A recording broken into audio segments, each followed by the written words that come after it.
De passer 2 heures de temps devant les graphiques sans rien faire. C'est vrai que dit comme ça paraît bidon, mais c'est exactement ce que j'ai fait.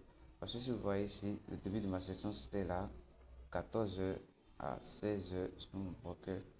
Aucun trade, contrairement à un autre jour où pendant ce créneau, j'ai pris un trade.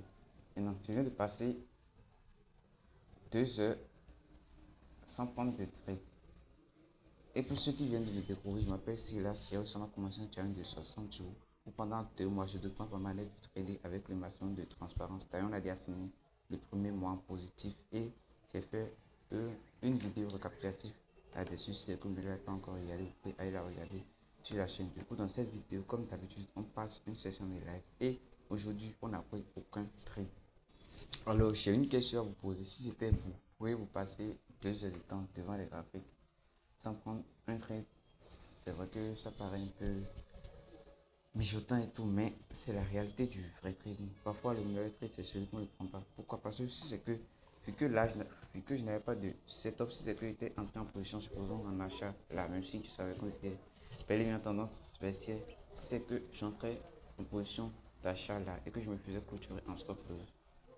Bah, c'est vrai, j'aurais perdu de l'argent. Et en plus de ça, je n'aurais pas respecté le plan. Alors que si c'est que je respecte le plan, peut-être que j'aurais pris un trade, peut-être que je me serais clôturé en stop loss. Mais je saurais quand même que j'ai respecté le plan. Et que le plan, ça donne toujours raison sur le temps.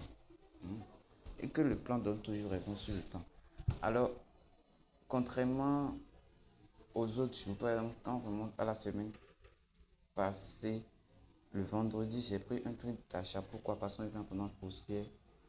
J'ai pris un trade là parce que j'ai attendu un retracement bon, grâce aux moyennes et je suis en position un erreur toujours fils de 1 pour 2 et oui 1 pour 2 je risque toujours 1 pour espérer gagner 2, donc je risque 0,5% pour espérer gagner 2%. Maintenant le jeudi aussi, et sachez que mon créneau ne dit que 2 heures, donc je ne prends pas de trade hors de ce créneau. Vous allez voir que tous les trades que j'ai pris, c'est toujours entre 14 heures et 16 heures selon mon compte. Sinon, c'est 15 heures à 17 heures selon mon fuseau horaire.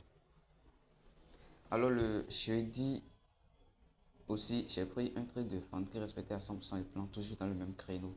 Si on était en tendance baissière, j'ai pris le trade qui s'est clôturé en tête profit, disons, combien de temps après? Hop, hop, hop, comme de 3h05. 3h30, à peu près 3 heures de temps après, je suis fait clôturer le mercredi, je pense. J'ai pris un trade de vente aussi qui respectait à 100% le plan et je me suis fait clôturer en take profit. Disons que ce trade a duré très peu de temps. Il s'est fait vite clôturer, c'est l'avantage du scalping. Et moi, mon scalping est un peu 30 minutes, disons 30 minutes. Moi, mon scalping est un peu différent. C'est vrai que je trade pendant 2 heures, mais pendant ces 2 heures, je ne prends qu'un seul trade. Donc, je ne prends qu'un seul trade par jour en faisant du scalping. Et le mardi, c'est pas pour faire le récapitulatif. J'ai aussi pris un trade qui a duré presque 10 heures de temps, disons 9 heures de temps. Ce trade a duré 9h49 minutes normalement. Ok, 9h33 minutes.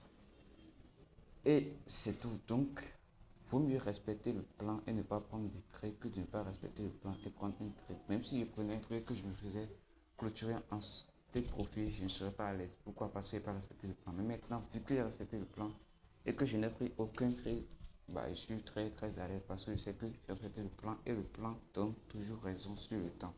Donc, c'est tout pour cette vidéo. On se dit à la prochaine. Je ne sais pas si je ferai encore une session live demain ouvre directement la vidéo récapitulative. D'ailleurs, on tend déjà vers la fin du challenge parce que nous sommes à l'avant-dernière session de l'avant-dernière semaine du challenge. Donc, c'était Silas. On se dit à la prochaine et n'oubliez pas, le plan donne toujours raison sur le temps.